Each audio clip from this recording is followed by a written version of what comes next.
Bonjour et bienvenue sur pomapi.com. Nous allons essayer de répondre à deux questions d'un seul coup avec la même application. Celle-ci s'appelle Handbrake, qu'on va lancer tout de suite. Il faut préalablement, bien évidemment, la télécharger. Vous trouverez le lien sur www.pomapi.com pour aller le télécharger directement. On ouvre Handbrake, on vous demande si vous voulez mettre à jour et tout de suite, la fenêtre pour ouvrir le DVD s'ouvre. Vous choisissez donc le DVD, celui qui a été introduit en l'occurrence.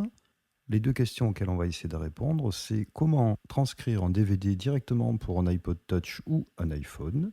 Et la deuxième question, c'est comment récupérer la bande-son d'un DVD pour l'utiliser comme un fichier MP3. Vous voyez que le DVD a été scanné pour voir ce qu'il contenait. Cette opération ne prend que quelques secondes. Vous voyez différents réglages. On va ouvrir cette boîte ici qui va nous permettre d'avoir des réglages déjà prédéfinis. Et en l'occurrence, un qui nous intéresse particulièrement pour iPhone et iPod Touch, c'est marqué dessus, on n'a rien à faire. On considère ces réglages par défaut comme étant bons, on pourrait éventuellement les modifier, je vous laisse le soin d'aller parcourir les différentes options qui s'offrent à vous. Vous voyez que les chapitres sont également inclus. À noter qu'une fois le fichier MP4 exporté, ce qu'on va faire en appuyant ici tout de suite, vous le récupérerez dans iTunes et dans votre iPod chapitré. Donc ça c'est plus qu'intéressant. Ce sera directement effectué. Donc cette opération va durer au bas mot à peu près la durée du DVD. La durée du DVD est de 1h38, on part à 1h40 et quelques. Et en fait, en avançant dans le temps, on verra que c'est sensiblement équivalent à la durée du DVD lui-même. Je ne vais bien évidemment pas vous laisser patienter tout ce laps de temps. Vous voyez qu'on peut interrompre à tout moment l'encodage.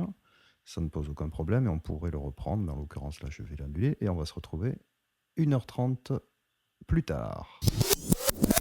Voilà qui est fait. Notre fichier MP4 est ici sur le bureau, on va l'ouvrir, mais attention, si je l'ouvre directement, par défaut il est associé à QuickTime. Donc on va faire un contrôle-clic ou un bouton droit et on va aller chercher une autre application qui est en l'occurrence iTunes. Je pourrais également utiliser glisser, déposer en ouvrant iTunes et en glissant mon fichier MP4 dedans, hein, ça marche tout aussi bien. Voilà, il va se charger dans iTunes. Ça va prendre quelques secondes ou quelques minutes selon la configuration que vous avez. Là, en l'occurrence, j'ai quelque peu accéléré le processus. Hein, c'est pas à vitesse réelle, c'est un tout petit peu plus long. Et encore une fois, pour les besoins du podcast, c'est plutôt préférable, vous ne trouvez pas?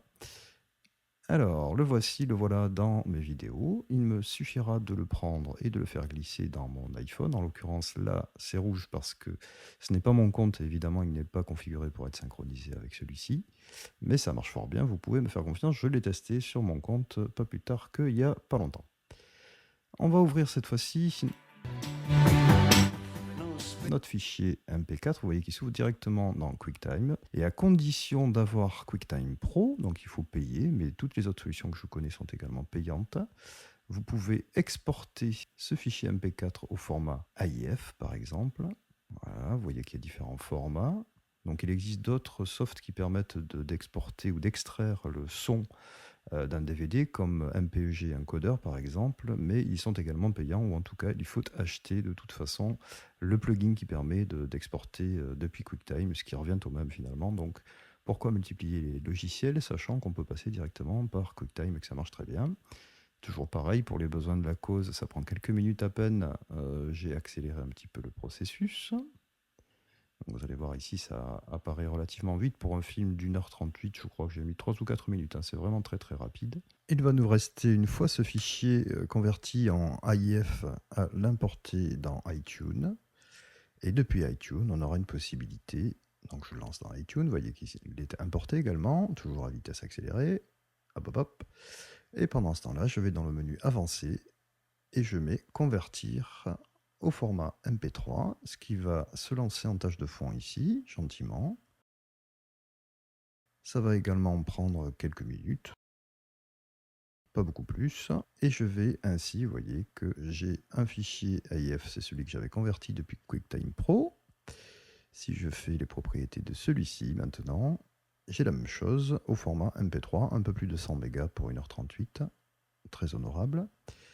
L'intérêt, ce sera pas facile de le graver en audio, et il n'y a pas de CD audio qui fasse cette durée-là.